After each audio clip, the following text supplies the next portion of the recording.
আউয়ালের চাঁদে রাসূল আকরাম সাল্লাল্লাহু আলাইহি ওয়াসাল্লামের জন্মের চাঁদে এবং মৃত্যুর চাঁদে পবিত্র শুক্রবার দিনে জুমার নামাজ আদায় করার জন্যে মসজিদে আসা এবং বসার জন্য তৌফিক দান করেছেন। সেজন্য রব্বুল আলামিনের দরবারে মুসলমান হিসাবে ইমানের আওয়াজকে উঁচু করে কালিমাতুশ শুকর আদায় করি, সকলেই বলি আলহামদুলিল্লাহ। আমি আপনাদের সামনে রাসূল আকরাম সাল্লাল্লাহু আলাইহি ওয়াসাল্লামের অসংখ্য হাদিস থেকে ছোট্ট একটা হাদিসে কারিমা তেলাওয়াত করেছি। কোরআনের পবিত্র কোরআন কালামুল্লাহ থেকে ছোট্ট একটা আয়াতে কারিমা তেলাওয়াত করেছি। রাসূল আকরাম সাল্লাল্লাহু আলাইহি ওয়াসাল্লাম আল্লাহ রাব্বুল আলামিন যদি তৌফিক দান করেন, কোরআন এবং হাদিসের আলোকে কিছু কথা বলার ইচ্ছা পোষণ করেছি। ওমা তৌফিকি ইল্লা বিল্লাহ। আমি যে আয়াতে কারিমা তেলাওয়াত করেছি, আল্লাহ তাআলা এই আয়াতে কারিমার মধ্যে বান্দাকে কোরআনের উপর আমল করা লাগবে এবং রাসূল আকরাম সাল্লাল্লাহু আলাইহি ওয়াসাল্লামের আদর্শ তথা সুন্নতের উপর আমল করার ব্যাপারে আলোকপাত করেছেন। আল্লাহ তাআলা আয়াতের মাধ্যমে বলেন, লাকাদ কানা লাকুম ফি রাসূলিল্লাহি উসওয়াতুন হাসানা লিমান কানা ইয়ারজুল্লাহা ওয়াল ইয়াওমাল আখির ওয়া যাকারাল্লাহা কাসীরা। আল্লাহ পাক বলেন, যারা আল্লাহ এবং শেষ দিবসের আশা রাখে, অর্থাৎ আল্লাহর উপর বিশ্বাস করে, হাসরের উপর বিশ্বাস করে, কিয়ামতের উপর বিশ্বাস করে, বান্দা মৃত্যু হওয়ার পর আবার বান্দাকে পুনর্জীবন দেওয়া হবে, আবার বান্দাকে হাসরের ময়দানে জীবিত করে উঠানো হবে, বিশ্বাস করে, এই কথা যারা বিশ্বাস করে আর যারা বিশ্বাস করে তারা আল্লাহ পাকের জিকির অধিক পরিমাণে স্মরণ করে, আল্লাহ পাক বলেন তাদের জন্য রাসূলের মধ্যে উত্তম নমুনা রয়েছে। কি বুঝলাম? কাদের জন্য রাসূলের উত্তম নমুনা? যারা আল্লাহকে বিশ্বাস করে, রাসূলকে বিশ্বাস করে, হাসরকে বিশ্বাস করে, পুনরুজ্জীবনকে যারা বিশ্বাস করে তাদের জন্য এবং যারা বেশি জিকির করে, আল্লাহকে স্মরণ করে, তাদের জন্য রাসূলের মধ্যে উত্তম আদর্শ রয়েছে। এখন প্রশ্ন হলো, যারা আখিরাতকে বিশ্বাস করে না তাদের জন্য রাসূলের সিরাত সুরতে কোনো আসে যায় না, তারা রাসূলের সিরাত মানবে না, রাসূলের সুন্নত মানবে না। যারা আল্লাহকে স্মরণ করে না তারা রাসূলের সিরাত মানবে না, তাদের জন্য রাসূলের আদর্শ তাদের কোনো উপকার আসবে না। তো উপকার কাদের আসবে? আল্লাহ তাআলা স্পষ্টভাবে বলতেছেন যে উপকার তাদের আসবে, রাসূলের এই আদর্শ তাদের জন্য কার্যকারী হবে। রাসূলের সেই আদর্শ তারাই মানবে যারা পরকালকে বিশ্বাস করে, আল্লাহকে বিশ্বাস করে, আল্লাহর নবীকে বিশ্বাস করে, পরকালকে যারা বিশ্বাস করে তাদের উপর উত্তম আদর্শ রয়েছে। কার মধ্যে? রাসূল আকরাম সাল্লাল্লাহু আলাইহি ওয়াসাল্লামের মধ্যে। তাহলে কি বুঝতে পাইলাম? কোরআন যেমন মানা লাগবে, রাসূলের আদর্শ আমাদেরকে মানা লাগবে। এখন একদল আছে কয় আমরা কোরআন মানি হাদিস মানি না। আমরা কোরআন হাদিস মানি, রাসূলের আদর্শ মানি না। স্পষ্ট ভাষা হলো, যারা কোরআন মানে হাদিস মানে না তারা মুসলমান না, যারা হাদিস মানে কোরআন মানে না তারা মুসলমান না, তারা ইমানদার না। যারা কোরআন মানে হাদিস মানে কিন্তু রাসূলের আদর্শ মানে না, তারা কোরআন হাদিস মানার পরেও তারা ইমানদার হতে পারে না। কারণ আল্লাহ তাআলার স্পষ্ট বাণী হলো, তাদের জন্য যারা কোরআন হাদিস বিশ্বাস করে, পরকালকে বিশ্বাস করে, যারা আখিরাতকে বিশ্বাস করে, তাদের জন্য রাসূলের মধ্যে উত্তম আদর্শ রয়েছে। কথা বুঝতে পারছেন? এখন রাসূলের আদর্শ কেন মানব? আপনি যদি প্রশ্ন করেন, হুজুর আমরা তো কোরআন আছে আমাদের সামনে, হাদিস আছে, তাহলে রাসূলকে মানার দরকারটা কি? রাসূলের আদর্শ মানা দরকার কি? আমরা তো কোরআন পড়ে পড়েই আমরা মুসলমানের কাজকর্ম করতে পারি। এটার একটা সহজ উদাহরণ হলো, যারা ডাক্তারি লেখাপড়া করে তারা কি শুধু বই পড়ে ডাক্তার হয় নাকি অন্য ডাক্তারের কাছে যায় ট্রেনিং দেয়? কথা বলে না, নাকি বই পড়ে পড়ে হয়ে যায়? আমরা যে কোরআন হাদিস পড়ছি আমরা নিজেরাই কোরআন হাদিস পড়ছি না উস্তাদের কাছে যাওয়া লাগছে? উস্তাদের কাছে যাওয়া লাগছে। এমন প্রত্যেকটা জিনিস যারা ইলেকট্রনিক কাজ করে নিজেরা শিখছে নাকি অন্য উস্তাদের কাছে যাওয়া লাগছে? উস্তাদের কাছে যাওয়া লাগছে। তাহলে বুঝতে হবে শুধু নিজে নিজে ডাক্তারি বই পড়ে, ডাক্তারি বই আছে, পড়ার মতো যোগ্যতাও তার আছে, কিন্তু তারপরেও শুধু ডাক্তারি বই পড়ে তার যোগ্যতার দ্বারা সে ডাক্তার হতে পারবে না। কেন? কয় ডাক্তার হতে গেলে আরেকজনের অনুসরণ করা লাগবে, আরেকজনের ওই তার হুকুম অনুযায়ী চইলা কিছুদিন বাস্তবতা শিখা লাগবে, এরপরে তাকে সরকার সার্টিফিকেট দেয়, এরপর সে ভালো ডাক্তার হয়। আর যদি মনে করেন আমি কারোর কাছে যাব না, বই কিনা নিজে নিজে ডাক্তার হয়, ওই ডাক্তারের কাছে গেলে মানুষ জয়টা সুস্থ হবে তার চাইতে আরো বেশি অসুস্থ হবে। কথা বলেন ঠিক? আল্লাহ পাক বান্দাকে বোঝাতে চাচ্ছে একটা ডাক্তার যদি বই পড়ে পড়ে সে ডাক্তার না হতে পারে, কোন মানুষ শুধু কোরআন পড়ে পড়ে সে আল্লাহওয়ালা হতে পারে না। বুঝেননি? নিজে নিজে কোরআন নিজে নিজে বই পড়ে যেমন ডাক্তার হওয়া যায় না, আর একজন ডাক্তারের কাছে যাইতে হয়, ঠিক তদ্রূপ ভাবে শুধু কোরআন হাদিস পড়ে পড়ে নিজেকে আল্লাহওয়ালা বানানো যায় না। কোরআন হাদিস পড়ে পড়ে শুধু নেককার হওয়া যায় না। কোরআন হাদিস পড়ে পড়ে শুধু আল্লাহওয়ালা হওয়া যায় না। কয় আল্লাহওয়ালা হতে হলে কি করা লাগবে?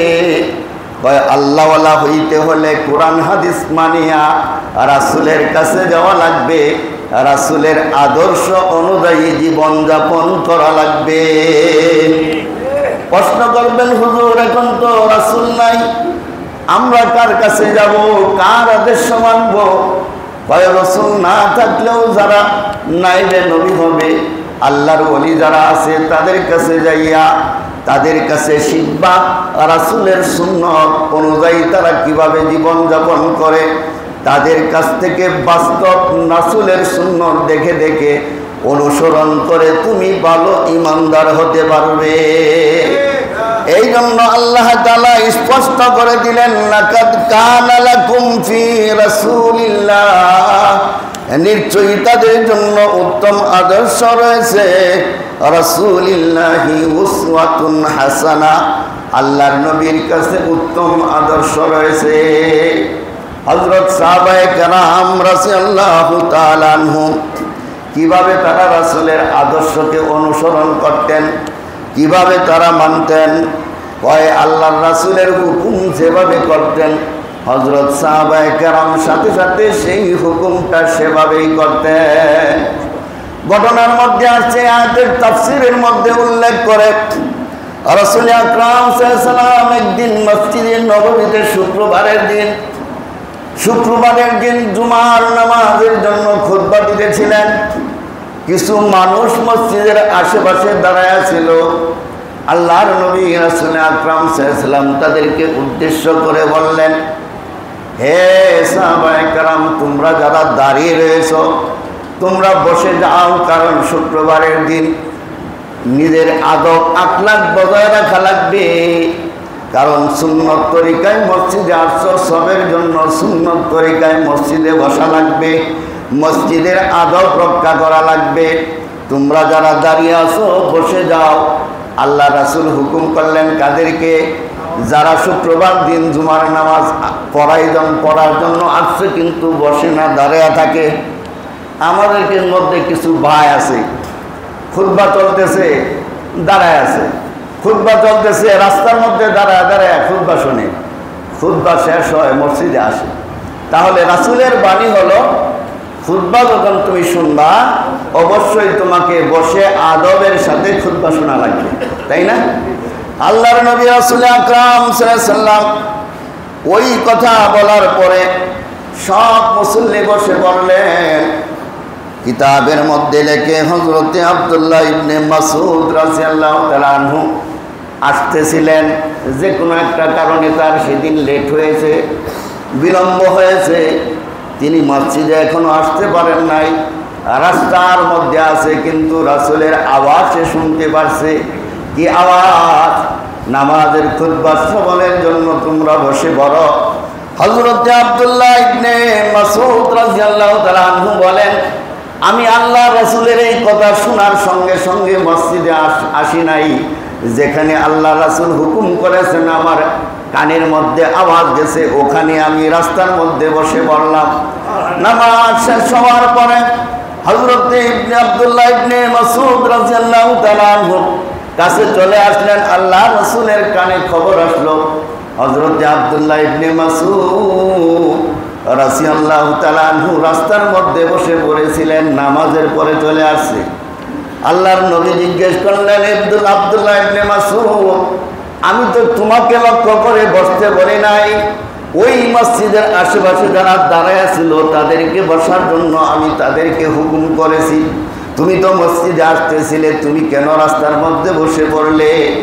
আব্দুল্লাহ ইবনে মাসউদ বলেন, ইয়া রাসূলুল্লাহ, ইয়া হাবিবাল্লাহ, আপনার হুকুম শোনার পরে আব্দুল্লাহ ইবনে মাসউদের কি এত সাহস হয়ে গেছে, তার কি এত স্পর্ধা হয়ে গেছে, আল্লাহর নবীর কথা শোনার পরেও সে না বসে মসজিদে চলে আসবে।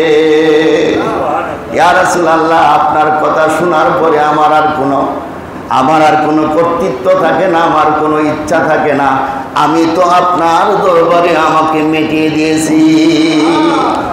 এই জন্য রাসূলকে এভাবে অনুসরণ করা লাগবে, যেমন হযরত আব্দুল্লাহ ইবনে মাসউদ রাদিয়াল্লাহু তাআলা আনহু অনুসরণ করেছিলেন। শুধু কি তাই, আল্লাহর নবীকে রাসূল আকরাম সাল্লাল্লাহু আলাইহি ওয়াসাল্লামকে সাহাবায়ে কেরাম কেমন ভালোবাসতেন।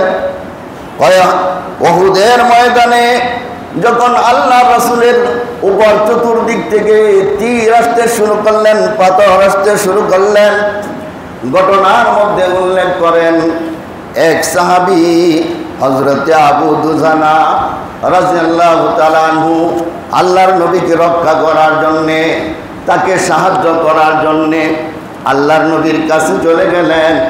ইচ্ছা ছিল সামনের দিক থেকে যখন তীর আসবে, তীরগুলি সে হাতে সে কি করবে, রক্ষা করবে। কিন্তু তৎক্ষণাৎ হযরতে আবু দুজানার মনে পড়ে গেল, আল্লাহর নবীকে পিছনে রাখা আমি যদি কাফেরদের দিকে যদি আমি বুকটা ফিরিয়ে দেই, হাসরের ময়দানে যদি আমি বেয়াদব হয়ে যাই যে তুমি কেন রাসূলের দিকে তোমার মুখ না ফিরা তুমি পিঠ প্রদর্শন করেছিলে। এই জন্য হযরতে আবু দুজানা বলেন, আমি সেই দিন আল্লাহর নবীর দিকে মুখ ফিরায়া আমার পিঠের মধ্যে সমস্ত তীরগুলি এবং পাথরগুলি আমি সহ্য করেছি। এ হলো রাসূলের মায়া, এ হলো রাসূলের মহব্বত। যারা রাসূলকে ভালোবাসবে, রাসূলের সুন্নাত অনুযায়ী তাদের অনুসরণ করা লাগবে। শুধু কোরআন মানলে হবে না, শুধু হাদিস মানলে হবে না। এই জন্য আল্লাহ তাআলা বলে দিলেন, রাসূলের মধ্যে তোমাদের জন্য উত্তম আদর্শ রয়েছে, ওই আদর্শ যদি তোমরা বাস্তবায়ন করতে পারো তাহলেই তোমরা নাজাত পাওয়া যাইবে। শুধু কি তাই, সাহাবায়ে কেরাম অনেক জায়গার মধ্যে কে কি বললো ভ্রুক্ষেপ করে নাই, আর রাসূল কি বলেছে সেই দিকেই তারা কর্ণপাত করেছে। হযরতে উসমান রাদিয়াল্লাহু তাআলা আনহু হুদাইবিয়া সন্ধির কালে রাসূল আকরাম সাল্লাল্লাহু আলাইহি ওয়াসাল্লাম হযরতে উসমানকে হুদাইবিয়ার সন্ধির জন্য প্রতিনিধি করে হযরতে উসমানকে পাঠালেন। হযরতে উসমান রাদিয়াল্লাহু তাআলা আনহু সেদিন ওই হুদাইবিয়ার সন্ধির কথাবার্তা বলার জন্য চলে গেলেন। মক্কা নগরীতে তার এক ভাই ছিল, চাচাতো ভাইয়ের কাছে রাত্রি যাপন করলেন। সকালবেলা যখন হযরতে উসমান রাদিয়াল্লাহু তাআলা আনহু ওই সন্ধি করার জন্য যখন রওনা হয়ে গেলেন, উসমান রাদিয়াল্লাহু তাআলা আনহুর চাচাতো ভাই দেখলেন হযরতে উসমান যে পায়জামা পরেছে, পায়জামাটা টাকনুর গিরার অনেকটাই উপরে। হযরতে উসমান রাদিয়াল্লাহু তাআলা আনহুকে লক্ষ্য করে তার চাচাতো ভাই বলল, ভাই তুমি কি জানো কাফেররা তো এটা পছন্দ করে না, মক্কার মধ্যে সবচেয়ে সম্মানী ব্যক্তি তাকে বলা হয় যার লুঙ্গি যার পায়জামা যত নিচে থাকবে, যত মাটির সাথে থাকবে, তাকে তত সম্ভ্রান্ত বলা হয়, তাকে তত বুদ্ধিমান বলা হয়, তাকে তত জ্ঞানী বলা হয়। তুমি যেইভাবে এই তোমার পায়জামার টাকনুরগিরা অনেক উপরে নিয়ে এসেছো, তারা তো এটা পছন্দ করবে না, বলবে এই লোক তো আমাদের কাছে সন্ধি করার মতো না, কারণ এই লোকের সম্মান নাই, ইজ্জত নাই, জ্ঞান নাই, গরিমা নাই, এই লোকের দ্বারা আমাদের চলবে না। হজরতে উসমান রাদিয়াল্লাহু তাআলা আনহু বললেন, হে আমার ভাই, ওই কাফেরের গোষ্ঠী কি বলবে আর কি বলবে না সেটার দিকে আমি তাকাবো না। আমার রাসূলের সুন্নাত হলো ওই টাকনুগিরার এবং মাঝখানে যদি জামা থাকে, এটা হলো আমার রাসূলের সুন্নত। এই সুন্নত আমি পরিত্যাগ করতে পারবো না। হযরতে উসমান রাদিয়াল্লাহু তাআলা আনহু এইভাবে ওই টাকনুগিরার অনেকটাই উপরে কাপড় পরে ওই সন্ধি করার জন্য চলে গেলেন। সুবহানাল্লাহ। আমরা এই আমাদের সমাজের মধ্যেও ওই নাস্তিকদের, ওই বেঈমানদের কিছু চাল চলন আমরা নিয়ে আসি। লুঙ্গি পরে তো জামার লুঙ্গি দিয়া ওই সিঁড়িটা ওঠার সময় সব ময়লা তার লুঙ্গির মধ্যে লাগে, আছে না নাই? রাস্তা দেওয়া চলতেছে, এত নিচা করিয়া লুঙ্গি বিনছে, টাকনুগিরার নিচে শুধু না বরং হাইটা যায়, তার ওই আপনার লুঙ্গির কারণে রাস্তাঘাটের ময়লা পর্যন্ত পরিষ্কার হয়ে যায়। আর সেটা কি করতেছে? অহংকার মনে করতেছে, এটা নিয়ে তাকাব্বুরি মনে করতেছে। আল্লাহর নবী বলেন, টাকনুগিরার নিচে যার পায়জামা বা লুঙ্গি থাকবে, ওই টাকনুগিরার ওই অংশটুকু জাহান্নামে চলে যাবে। খুব সাবধান আমার ভাইয়েরা। এই জন্য কে আপনাকে খারাপ বললো, কে ভালো বললো, সেটার দিকে ভ্রুক্ষেপ না করলে যে সুন্নত তরিকা আছে, সেই সুন্নত তরিকায় আমাদেরকে চলা লাগবে। কথা বলেন ঠিক নেই? এই জন্য কোনো সময় আমরা টাকনুগিরার নিচে পায়জামা বা লুঙ্গি কোনো সময় করবো না।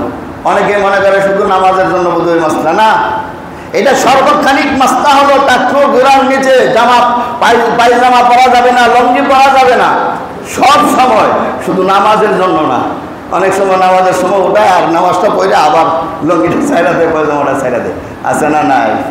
এটা করা যাবে না। হযরতে উসমান রাদিয়াল্লাহু তাআলা আনহু বলেন, হে আমার ভাই, ওই বেঈমানেরা কি বলবে আর বলবে না সেটার জন্য আমি ভ্রুক্ষেপ করি না। আমি রাসূল থেকে যেটা শিক্ষা গ্রহণ করেছি, যেই আদর্শ আমি নিয়েছি, সেটা আমি কখনো ছাড়তে পারি না। হযরতে উসমান রাদিয়াল্লাহু তাআলা আনহু বলেন, হাকাযা ইজারাতু সাহিবিনা ইয়ানিন নবী সাল্লাল্লাহু তাআলা আলাইহি ওয়াসাল্লাম। হযরতে উসমান রাদিয়াল্লাহু তাআলা আনহু বলেন, হাকাযা, এইভাবে, ইজারাতু সাহিবিনা, আমি আমার নবীকে এইভাবে জামা পরতে, আমি এইভাবে লুঙ্গি পরতে দেখেছি।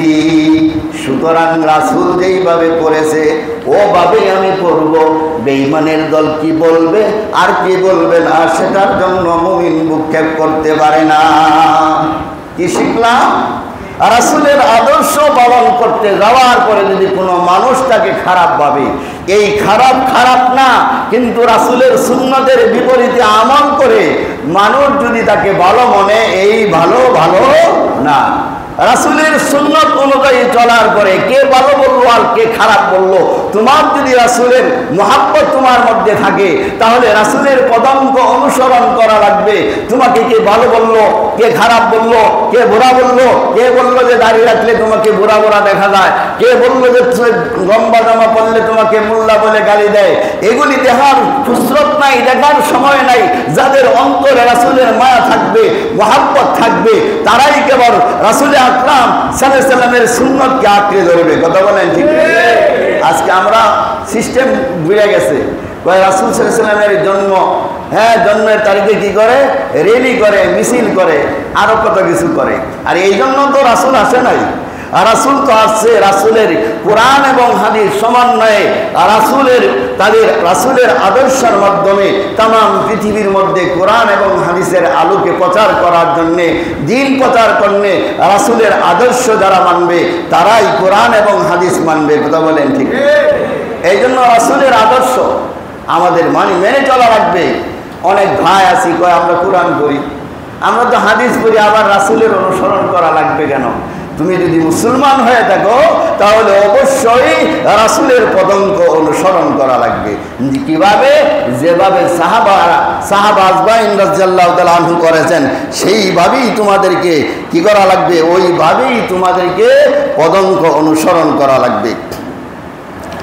এরপরে আরেকটা ঘটনা, হযরতে হুযায়ফা ইবনে ইয়ামান রাদিয়াল্লাহু তাআলা আনহু ইরানের শাহশাহ কিসরার বিরুদ্ধে হামলা করা হলো, তখন সেখানে আলোচনার জন্য হুযায়ফাকে ডাকা হলো।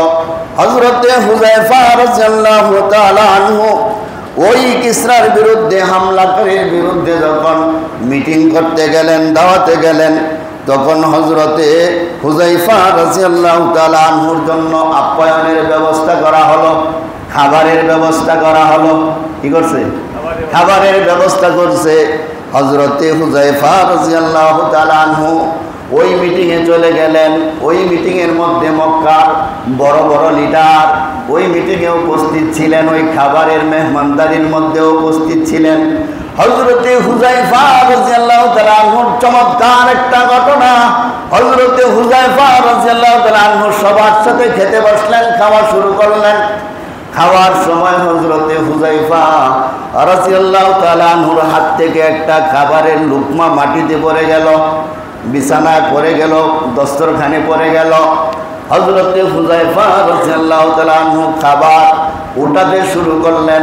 এমন সময় এক লোক গোপনে তার হাত ধরে ফেললেন। আরে কি করতেছো? তুমি কি জানো কত বড় মিটিং এর মধ্যে চলে আসছো? এটা তো জেন্টেল মিটিং না, এটা সাধারণ মানুষের মিটিং না, এটা মক্কা নগরীর যত সম্ভ্রান্ত পরিবার আছে, যত ধনাঢ্য লোকেরা আছে, সবাই আজকের এই মিটিং এ উপস্থিত হয়ে গেছে। তুমি যেই কাজটা করতেছো তোমার ইজ্জত চলে যাবে, তোমার সম্মান চলে যাবে। এখান থেকে ওই লুকমাটা তুমি যদি উঠায় খাও, বলবে মোল্লা এরা তো দেখা যায় এত কিপটা খানাটা ভরে গেছে, এটাও উঠায় খাওয়া শুরু করে দিছে। এদের সাথে মিটিং করা যাবে না, আলোচনা করা যাবে না। হযরতে হুযায়ফা রাদিয়াল্লাহু তাআলা আনহু যিনি হাত ধরে বসেছিলেন তাকে হাত সরায়া খাবার উঠায়া খানা খাইলেন এবং বললেন, শুনো, ওই মক্কার সম্ভ্রান্ত লোকেরা আমাকে কি বলবে সেটার জন্য আমার কোনো ভূক্ষেপ নাই। আমার নবীর সুন্নত হলো খানা পড়ে গেলে ওই খানাটা উঠায়া খাওয়া লাগবে, যদি ময়লা লেগে যায় ওই খানাটা ধুইয়া আবার পরিষ্কার করে ওই খাবারটা খানা খাওয়া লাগবে।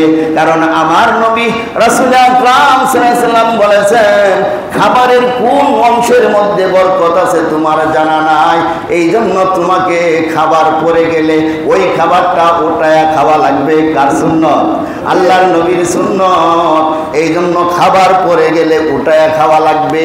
একটা চমৎকার ঘটনা আছে, সময় শেষ হয়েছে বলা যাবে না, শুধু এতটুকু বলবো। এক ব্যক্তি জিজ্ঞেস করলো, ইয়া রাসূলুল্লাহ, ইয়া হাবিবাল্লাহ, আমার অর্থ সম্পদ অনেক বেড়ে গেছে, কি কাজ করলে আমি অর্থ সম্পদ থেকে গরিব হয়ে যাব? কারণ অর্থ সম্পদের কারণে হিসাব নিকাশ করতে করতে আমার সময় চলে যায়, আল্লাহ পাকের জিকির আজকার করতে পারি না।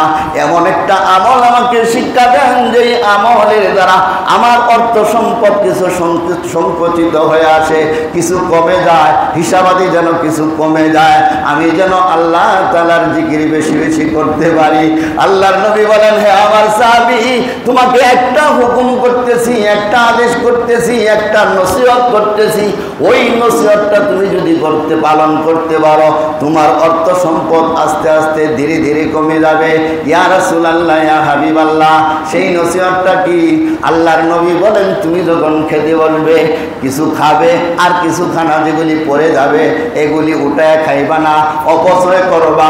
এই কাজটা যদি তুমি করতে পারো তোমার অর্থ সম্পদ কমে যাবে। হযরতে ওই সাহাবী রাদিয়াল্লাহু তাআলা আনহু চলে গেলেন। চলে যাওয়ার পরে এখন চিন্তা করে, রাসূলকে আমি তো বলেছি আমাকে নসিহত করার জন্য, আল্লাহর নবী তো নসিহত করেছে, তো আমার কথার উপরে নসিহত করেছে। আল্লাহর নবীর ইচ্ছা ছিল না এই নসিহত করার, আমি বলার কারণে না নসিহত করছে, সুতরাং এই নসিহতটা মানা আমার উপর কিনা লাজেম না। এই জন্য সাহাবী কি করতে শুরু করলেন, আগে যেইভাবে খানা পড়ে গেলে উঠায় খাইতেন, এখন আরো গুরুত্ব দেওয়া শুরু করলো। উটের উপর বসিয়া খানা খাইতেছে, একটা খাবার পড়ে গেছে, সাহাবী উট থেকে নামিয়ে আবার খানাটা খাইলো।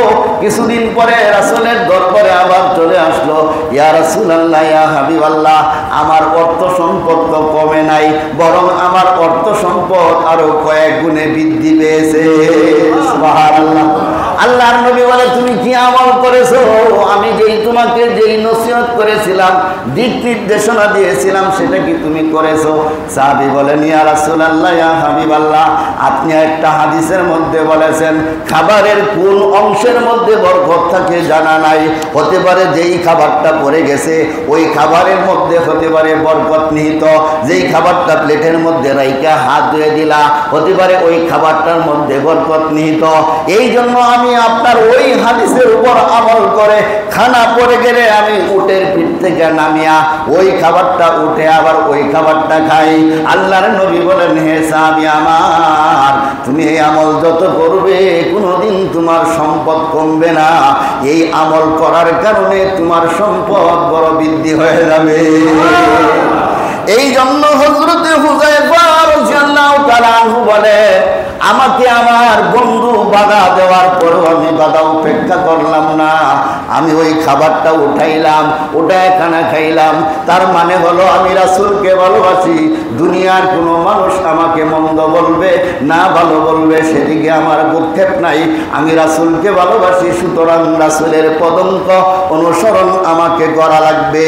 লাকাদ কানা লাকুম ফি রাসূলিল্লাহি উসওয়াতুন হাসানা। বুঝছেননি সাহাবায়ে কেরাম কেমন ভাবে মানছে? এইভাবে রাসূলের পদঙ্ক অনুসরণ অনুকরণ করা লাগবে। কয় শিখবেন কোথা থেকে?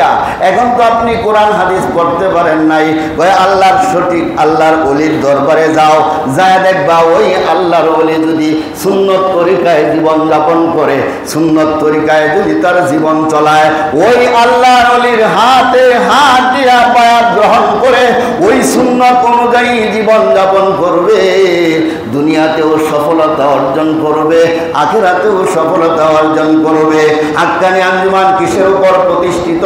কয় হাক্কানি আঞ্জুমান সুন্নতের উপর প্রতিষ্ঠিত, হাক্কানি আঞ্জুমান মুস্তাহাবের উপর প্রতিষ্ঠিত। কয় কারণ কি? কয় যেই ব্যক্তি সুন্নতের উপর প্রতিষ্ঠিত থাকবে, নফলের উপর প্রতিষ্ঠিত থাকবে, আল্লাহর পক্ষ থেকে তার রহমত আর বরকত নাজিল হতে থাকবে। ওই লোকটা দুনিয়ার মধ্যেও সফল কাম হবে, পরকালের মধ্যেও সফল কাম হবে। আল্লাহ তাআলা আমাদের সবাইকে এই কথাগুলি বুঝে আমল করে একজন হাক্কানি আল্লাহর ওলির কাছে যাইয়া আমাদেরকে বায়াত গ্রহণ করে সুন্নত অনুযায়ী জীবন যাপন করার তৌফিক দান করেন। ওয়া আখিরু দাওয়ানা আলহামদুলিল্লাহি রাব্বিল আলামিন।